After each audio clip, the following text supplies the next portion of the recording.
Okay, so hello everyone. Thank you so much for the opportunity to present today. My name is Guilherme. I'm a PhD student at the University of Florida.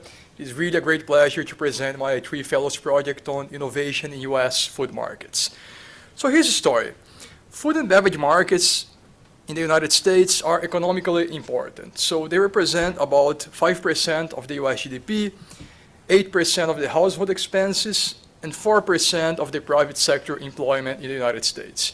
And here, I'm talking specifically about packaged food and beverage, so food and beverage that is purchased in grocery stores. However, traditional innovation measures, they fail to capture the way that innovation takes place in food markets.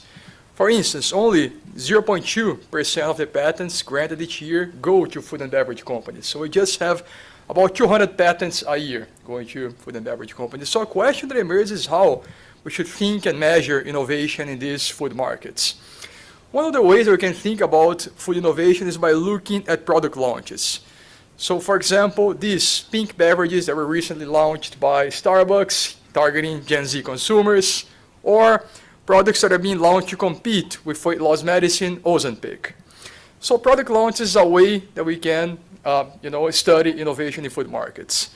Another way that we can think about innovation is by looking at the formulations of products or reformulations of existing products. So for instance, products that are being launched or relaunched with fewer ingredients, or with added protein, where we have added protein now in Doritos, even in Pop-Tarts.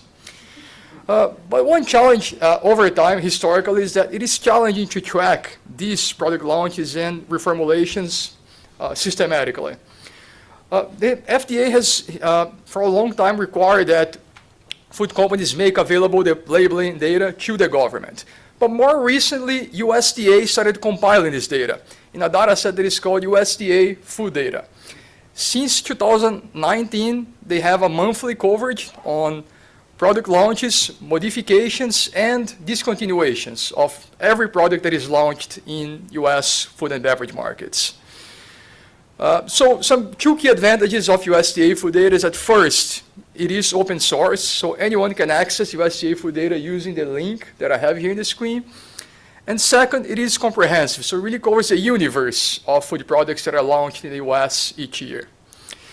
To give you an example of what's the level of granularity that the data offers, let's consider, for instance, this Gatorade product. We can see in USDA food data that this product has a product description of Thirst Quencher Natural Lemon Lime Sports Drink. That's a 20-ounce product with the following barcode that I have here on the screen. We can also know that the firm that owns this product is PepsiCo, and that this product was launched originally in January 2023. And finally, we can see both the list of ingredients that the product has, as well as the nutrition facts of the product.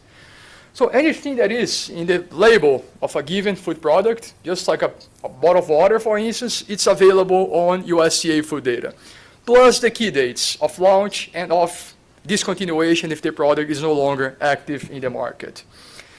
To give you some high-level statistics on what this data set looks like, since the inception of the data in 2019, there are about 391,000 product launches per year that are included in the data, by 37,000 firms, and each firm each year launches on average 28 products, but the majority of these products, so 3/4 of them, are actually modifications of existing products. So for instance, I'm going to relaunch a given product with fewer ingredients, just like in the example that I gave earlier. Each product has on average 16 ingredients, and there are over 400 food categories that are included in the data. So you can really study innovation at a granular level using this data.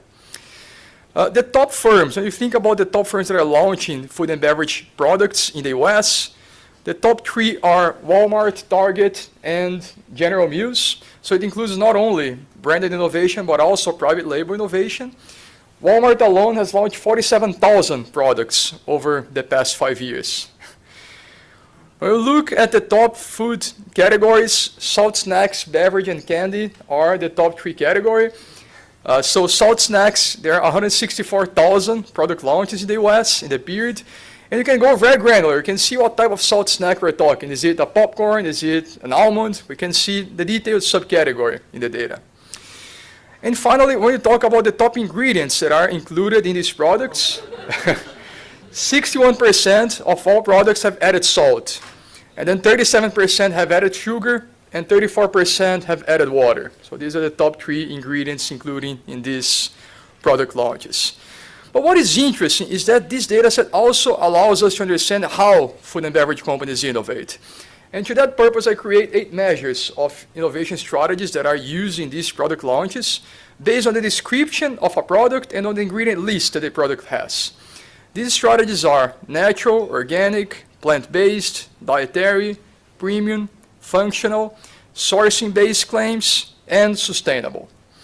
And when we look on how these innovation strategies are evolving over time, we can see that natural is a very mainstream type of innovation positioning. So about 60% of the products that were launched in 2024 claim to be natural. Organic is a more niche type of innovation. Historically, about 12% of the product launches are organic, but it declined to 4% in 2024. And we see the opposite pattern in plant-based, where historically we had 7% of the launches, 14% in 2024. The other innovation strategies are more niche. It's common to bundle these innovation strategies. So about 21% of the products use more than one of these, with the most common ones being natural and plant-based and natural and organic. There is significant variation also in these innovation strategies by firm size. So when you look on large firms, they tend to use the more mainstream type of natural positioning, whereas smaller firms, they focus more on this niche type of innovations, which also reflects a trend that larger firms, they access these more niche products through either acquisitions or corporate VC investments in recent years. When you compare by the largest firms, the ones that are launching natural versus organic products, perhaps not surprisingly, most of the products that are launched by Whole Foods, for instance, are organic. But when you think about the products launched by the traditional CPG firms like Nestle and PepsiCo, most of them claim to be natural, but a very small fraction of them are actually organic. While Danone is more balanced with a significant fraction of both natural and organic products. There is also variation depending on the level of competition that exists in the particular subcategory. Perfect. So for instance, natural is commonly used by dominant players in industries that are more concentrated, that have less competition, whereas organic is used as a differentiation strategy in industries that are more competitive. It also makes sense in the sense that organic certification is costly.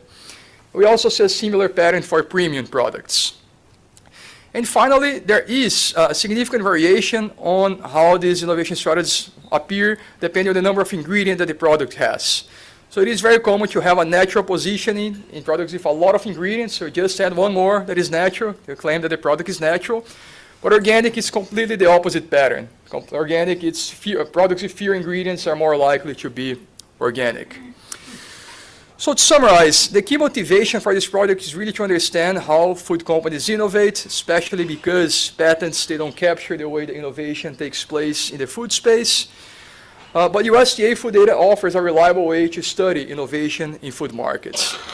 As immediate next steps, I am releasing a data paper early next year and a replication package that is going to provide all the codes to clean and process this data, it can be very labor intensive to make this data easily usable in research, so I'm providing all codes and making them available, and I'm also going to make, if Matt agrees, I'll also make available the data processed and cleaned in the i3 BigQuery. And that's what I had for today. Thank you all so much again for the opportunity. Very much look forward to any questions. Questions while I get the next set of slides going. Wow, lots of questions. Come on, good, grab a mic. Go for it. Bitsy, you're first.